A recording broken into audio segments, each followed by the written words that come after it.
Hey everyone, it's me, Mr. Cummings, and first I just want to say we're just so excited to see the kids come in tomorrow at school.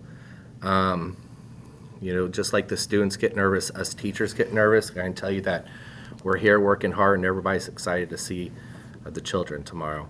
If you're getting this, it's because your child made the robotics team, so first and foremost, congratulations.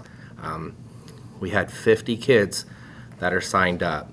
So what I wanted to do was take some time to go through some expectations to help clarify some things that maybe right now for you might be muddy.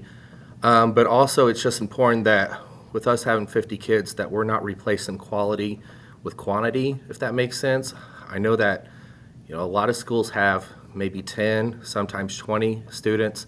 For us to have 50 kids is awesome, but we also got to have some structure, organization, and expectations in place. So practices are going to start August 10th, not this Monday, but the upcoming Monday, and they'll be at 7:15 a.m. And for those of you who did robotics last year, I know we did drop off in the back. We're changing it. We're going to do drop off in the front, and that's for everybody. I do ask that you try to be there like 7:10. I just want you to put yourselves in my shoes. I'm out front. It's 7:16. We're supposed to be starting practice. I know that sometimes I run late, so if you want, you can communicate to me that you are. Otherwise, I'm going into a building to help the students start their practice up. And if you're out at 7:20, 7:25, those doors are locked. And at 7:15, we don't have anybody in the office at that time. So do the best you can to get there. When we come into practice, we're going to start out in the cafeteria. I'm going to talk to the students about a lot of the things that I'm going over in this video. And then this is the layout. So this year we have the LGI room to do our practices in. It's a larger room, and we're going to have both our fields in here. And this, as soon as we have our fields built, be a great place for our kids to practice, but also kind of escape if maybe we're feeling a little congested. This is to depict my room. C, G, and F we have team parents for, and I know those kids have had, I know C and F have had experience and think they'll be well suited for that. And then I'm going to be in the cafeteria with teams A, B, and E because this is their first go around. They've never done robotics before. This is a learning experience. So I want to teach them a lot of that, the structure and foundational skills before I just say, hey, go build a robot, so that they can have a successful robot like everybody else.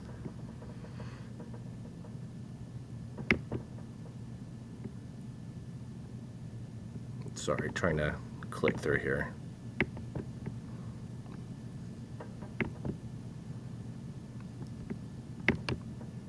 There we go. All right. Again, practices start on August 10th at 7:15, and I have paper copies of this. If you were at back to school night, you were able to pick a copy up yourself, but as you see just down the line, Monday, Monday, Monday, Monday. I originally thought about breaking teams up into different days, but then I said, if we're all going into these competitions together, then we all need to learn how to conduct ourselves together as not just 7 individual teams, but a JGE unit. With us having 50 kids, I am going to be more of a stickler about absences, about grades, and about behavior. Between now and I believe the end of this first 9 weeks ends at the end of September, we're going to be monitoring grades. If it's at midterm and a child has a grade that's below C minus, it's going to be a conversation with me. Hey, you need to get that up. If it's below C minus at the end of the 9 weeks, then they need to start focusing on what's being done in their classroom, and they're not going to be able to be on the robotics team. Behavior, same thing. And all of this is to say, when we wear the blue and orange robotics shirts, expectations are higher for us, not just here at school, but within our community. This program was long successful before I was a coach. Mrs. Lawrence and Mr. Wilson were taking a team to state way before I was teaching Project Lead the Way. So when we wear blue and orange, people notice. So I would say that we even have to hold ourselves higher than the standard to just represent who we are and keep that standard. And then 2 absences. And I'll go into that here and more in depth. Some of these teams have, let's say that a team has 7 students, and you have a child who is here every single day, who's getting their work done in the classroom, who is being a role model for their peers, and we go into a competition on a Saturday. In the past, I've seen, it was probably my lack of preparedness, where a student who hadn't been going to practice that shows up, and then they want the controller in their hand, and that's just not right. So I do have a system in place where I am going to be tracking absences, grades, and behavior, and this right here is this is the minimum. They can't miss 2 practices before the end of this 9 weeks. We just can't. We have way too much to do. If they missed 2 practices, they're kind of missing the boat anyways. And then grades, of course, are most definitely a priority, and behavior as well. Going into September, this is what the schedule looks like. I will tell you that Labor Day, we're not having practice, and it's going to feel like there's a long time that went by without us having practice, but sometimes it's good for us to hit the restart button and reboot, take ourselves away from it a little bit. I know it is for me, and then we're going right back into it. These practices that you see and you saw in August and September, they're completely optional. They're not every Saturday, so just make sure that if you are interested in having your child go to an optional practice, that you're coming on the right date. But again, we're picking it back up Mondays at 7:15. On the 26th, we're going to have a girls' scrimmage, and that's at Abraham Lincoln Elementary. We have 3 girls' teams here at Jeremiah Gray. They're going to represent us phenomenally. If you look up at the top left-hand corner, I do have that girls' scrimmage. And then our first scrimmage for all teams is at Abraham Lincoln Elementary, and that's on November 21st. And then we are most definitely competing in January at Winchester on the 30th and at Winchester on February 27th. That's the school that my wife teaches at and coaches robotics at, and she's actually the co-host of these competitions. We would like to go to 2 additional competitions outside of Perry Township. We just don't know where yet because there hasn't been a lot of competitions registering their events online, and that's pretty normal. Sometimes there are competitions that don't register until a few weeks before. But we do think that we're going to try to get one in December and maybe an additional one in January.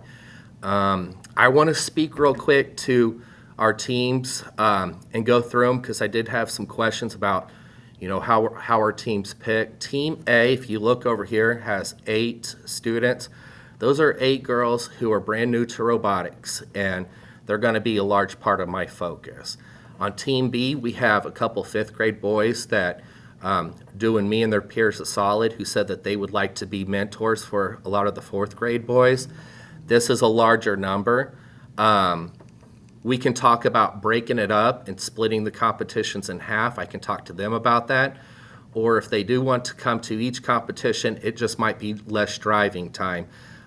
With this many students, again, I just want to preface that, we represent something much larger than ourselves, and it is imperative that we are on our best behavior because it only takes 1 or 2 students to make a choice that is not a great one. And when people, it's just the reality that we live in.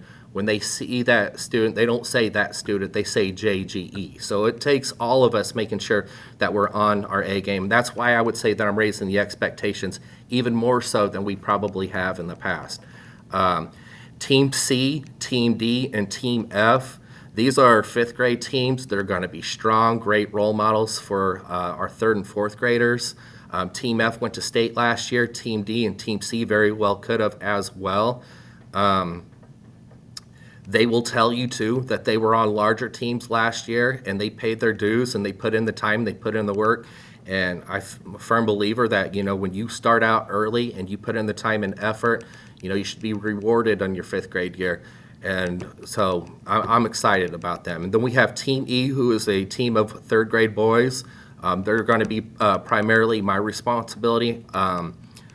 And Team G is a group of 3rd grade girls. I just want to thank Mr. Wilson, Mr. Harrington, and the Rizzi family who have volunteered to be parents. They know what it entails. They know it's a lot of work. They're committing a lot of their time to helping, the students out. And then Coach Davis and myself, we're here for all the kids.